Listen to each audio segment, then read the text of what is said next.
So in this Kraken tutorial video, I'll be showing you guys how to buy SPX6900, ticker symbol SPX on Kraken.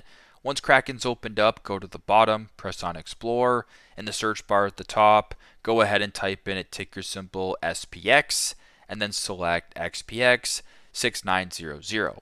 Then go to the bottom right, press on buy, and then type in the amount of this crypto that you want to purchase. So if you wanted to do $20 worth, I would type in 20 and then press on the purple arrow.